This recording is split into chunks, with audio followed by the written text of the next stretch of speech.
Welcome to Dave's new podcast. The last time that you saw Ben Affleck, he may well have been winning. Earlier this year, he was showered with a whole shed-load of awards for his 70s-based rescue movie Argo.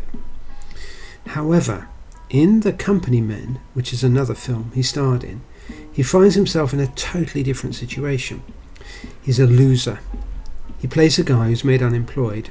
Kind of nightmare scenario for many of us, really. For all of us, perhaps. You have to admire a film studio that dares to make a movie about unemployment during a recession. Most of us guys dread the thought of losing our jobs, and not only because of the financial loss. We are what we do. The strapline on the poster for this film includes the line, "We give our lives to our jobs." Tommy Lee Jones, Ben Affleck and Chris Cooper are all in this movie. They play three guys employed by GTX, which is a multi-billion-dollar transportation company. All of these guys lose their jobs due to the downturn. So they embark on a soul-destroying, fruitless search for new work. Day after day, they go out to hunt for jobs that just are not there. Ben Affleck's character Bobby Walker is sure that he'll find more work. I mean, hey, he's young, he's capable, he's used to earning megabucks. What's the problem? His builder brother-in-law, played by Kevin Costner, however, makes him an offer. If he's desperate, why not come and do some hands-on construction work? But Bobby refuses. He's a thinker, he's not a builder. He lives in his head and on a screen. Working with his brother-in-law does not feature highly on his to-do list. He's threatened by the man's bravado and brusque speeches. Bobby's used to tapping keyboards. How could he make a living swinging a hammer or slapping paint? Bobby's wife Maggie is the level-headed one here. She's the realist. She's the one making necessary cutbacks. It's Bobby who cannot face reality. He's still living as if everything is fine, even though he's slowly losing everything. His Porsche, his place at the golf club, his luxury home, the lifestyle that he was used to. Unemployment hits these three guys hard, very hard, and they take it in different ways. Phil is played by Chris Cooper. He's worked his way up from the factory floor to management. He's been clinging on to his job by his fingernails. Well, now what? This self-made man, the hard grafter, who knows what the shop floor is like, where does he go now? Does he have anywhere left to look at his age? Meanwhile, Gene McClary, who's played by Tommy Lee Jones, he's been in the company from the beginning. He's the boss's best friend, or rather, he was the boss's best friend till now. He has some financial reserves, so he's alright. But what does he do with the guilt that he feels about so many jobs lost, about so many lives train-wrecked in this way?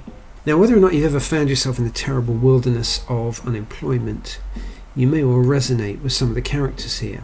Many of us guys are insecure beings trying desperately to look okay.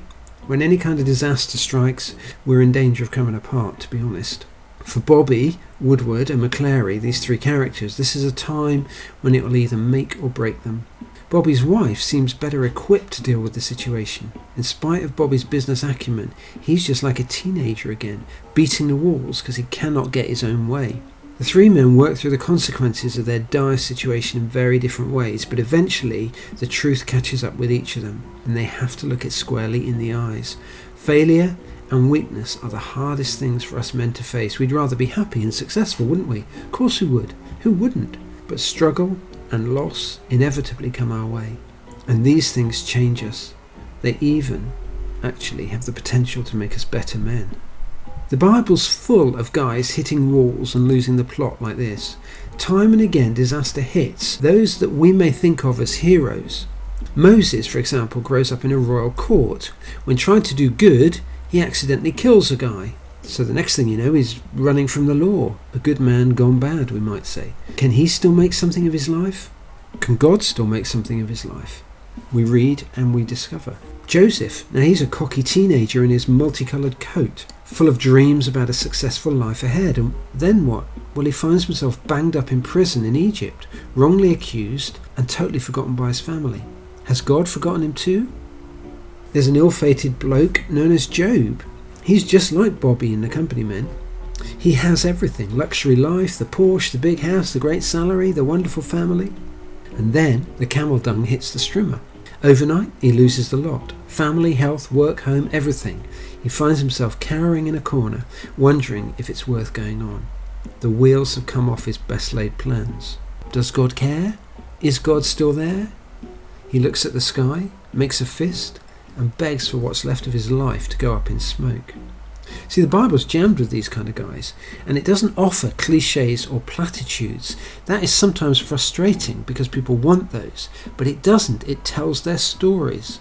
It respects them, accepts that in life the wheels often come off, and their stories show us how these guys deal with their snags in very different ways.